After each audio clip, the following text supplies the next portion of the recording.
अस्सलाम वालेकुम ख़वातीन और हज़रात। आज के शो का मौजू है पनामा लीक्स। जैसा कि आप देख सकते हैं कि आज का जिस तरह का माहौल है और मुल्क की सियासत में एक अजीम तूफ़ान बरपा है कि हर बंदा ये सोच रहा है कि क्या होने जा रहा है, पनामा लीक्स क्या इफ़ेक्ट करेगी हमारे मुल्क में, क्या इसका रिएक्शन हो सकता है, क्या मुल्क की सियासत में वाकई एक बहुत बड़ी तब्दीली आने वाली है। ये आज वो मौजू है जिस पे आज हम डिस्कस करेंगे। जैसा कि आपको मालूम है, जिस तरह के आपने खबरें पढ़ी होंगी कि जनरल राहील शरीफ ने एक बहुत ही की रोल अदा किया है कि उन्होंने सबसे पहले अपने ही घर से अपने 14 मेजर अफसरान को बरतरफ कर दिया कि उन पर करप्शन का इल्ज़ाम साबित हुआ। इसके अलावा जैसा कि एक और न्यूज़ हम तक पहुंची कि जैसा कि DHA लाहौर में एक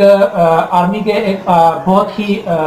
बड़े अफसर को सिर्फ इसलिए बरतरफ कर दिया जाने वाला है कि उस पर 80 करोड़ की करप्शन का इल्ज़ाम साबित हो चुका है और 80 करोड़ उससे एक्सट्रैक्ट कर दिए जा चुके हैं। अब जबकि वहाँ उस इदारे ने जिसके बारे में सोचा भी नहीं जा सकता, जिसको ये कहा जाता था कि वो इदारा सबसे पाक है और उसी में कुछ ऐसे बंदे जो करप्शन के इल्ज़ाम में पकड़े जाते हैं और उसी इदारे का सरबरा जो इस मुल्क का सबसे ज़्यादा रिसोर्सफुल आदमी है, वो अपने आप को क्लीन चिट देते हुए और अपने इदारे को क्लीन चिट देते हुए क्लीन स्वीप करता है और अपने इदारे से उन बुरे अफसरान, वो जो करप्ट अफसरान हैं,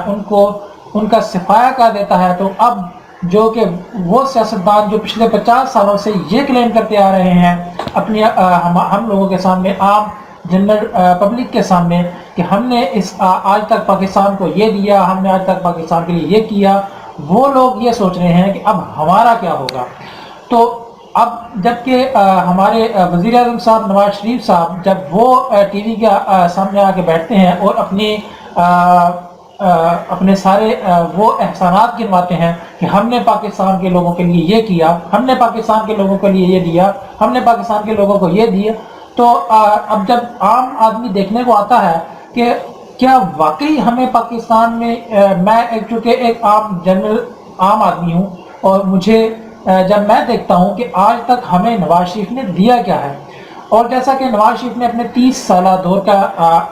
इजहार किया कि हमें पाकिस्तान पर हुकूमत करते हुए इस पूरे ख़ानदान को 30 साल गुजर चुके हैं, और जब 30 साला दौर को देखा जाता है तो हम ये देखते हैं कि इस 30 साल में सिवाय एक मेजर रोड के इन्होंने पाकिस्तान के लिए कुछ भी नहीं किया। क्योंकि एक आम आदमी देखता है कि वो एक अच्छा लाइफस्टाइल चाहता है कि वो पढ़े, उसके बच्चे अच्छे स्कूलों में पढ़ें, उसको पीने का अच्छा पानी मिले, साफ़ पानी मिले, उसको जो बेसिक सहूलियात हैं वो फराहम हो, लेकिन इन चीज़ों में से कोई एक चीज़ भी मुयस्सर नहीं है।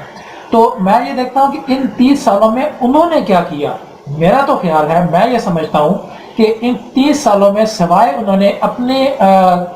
फैमिली के और अपने बिजनेसेस को बनाने के और कुछ भी नहीं किया, कि वो नवाज शरीफ के जिसके पास कुछ भी नहीं होता था, जो जैसा कि स्टैटिस्टिक्स कहते हैं, आज वो बिलियनर और ट्रिलियंस का मालिक है, या उनकी पूरी फैमिली जो ट्रिलियंस की मालिक है। तो ऐसा सिर्फ एक नवाज शरीफ को ब्लेम करने से तो मसला हल नहीं होता, क्योंकि दूसरी पार्टीज भी इक़्तिदार में रही हैं और हर एक ने अपने अपने हिस्से का इस मुल्क से हिस्सा लिया है। तो आम जनरल जो लोग हैं वो तो ये सोचकर हैरान हैं कि इतना अरसा गुजर जाने के बाद जैसा कि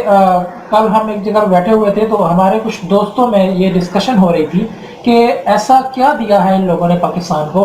तो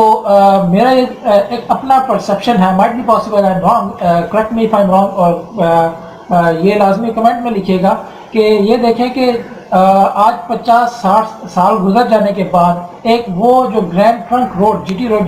जो जिसके नाम से जानी जाती है, वो कराची से लेकर हमारे ऊपर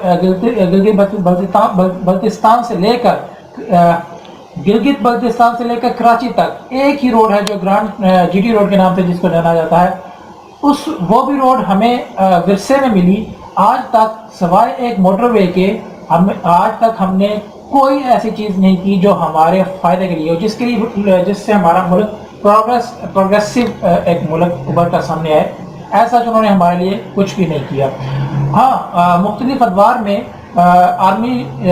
جنرلز آتے رہے. جنرل ضیاء نے اپنا کردار ادا کیا، انہوں نے احتساب کا نعرہ لگایا، لیکن وہ بھی اس میں کامیاب نہ ہو سکے. کیوں؟ کہ انہیں سروائیو کرنے کے لیے انہی پولیٹیشینز کی ضرورت تھی، بیکاز ان کا اپنا کوئی سالڈ راک قسم کا گراؤنڈ فلور تو ہوتی نہیں ہے. جیسا کہ جنرل ایوب آئے، انہوں نے بھی یہی کیا، اپنے آپ کو سروائیو کرنے کے لیے، اپنے آپ کو مضبوط کرنے کے لیے انہوں نے یہ کیا. جنرل مشرف آئے، انہوں نے بھی احتساب کا نعرہ لگایا، لیکن وہ بھی اس کام میں ناکامیاب ہوئے. کیوں؟ کہ وہ بھی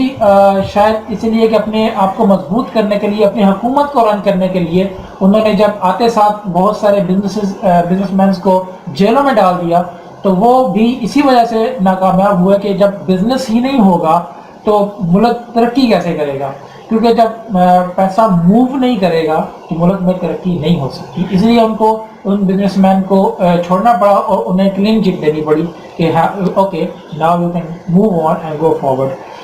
کل کی نواز شریف کی اسپیچ دیکھنے کے بعد جب وہ ایک جگہ پہ خطاب کر رہے تھے، تو ان کی اسپیچ دیکھنے کے بعد آئی واز ریئلی امبیرسڈ کہ ہمارے ملک کا ایک پرائم منسٹر جو کہ ایک بہت ہی یعنی کہ جو ملک کا ایک لیڈر ہے جس نے ملک کو رن کرنا ہے، اگر وہ اسپیچ کرنے کے دوران اس طرح سے بیہیو کر رہا ہے کہ جیسے وہ عنقریب رو پڑے گا. یعنی کہ جب اس کے اوپر ایک تھوڑی سی مشکل آئی تو ہم نے ایک ایسے لیڈر کا انتخاب کیا ہے کہ اگر اس پہ ذرا سے اپنے اوپر کسی نے ایک الزام لگایا تو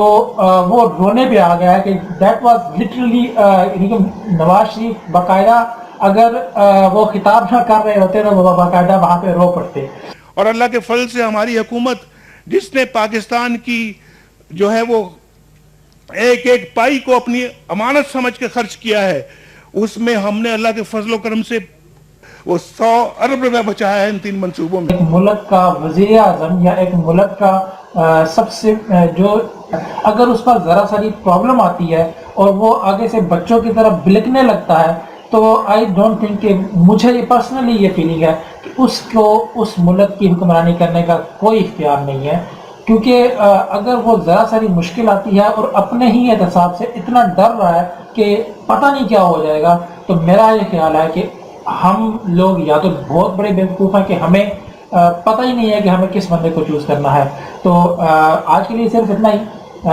ہم انشاءاللہ پھر ملیں گے. Thank you very much. اللہ حافظ.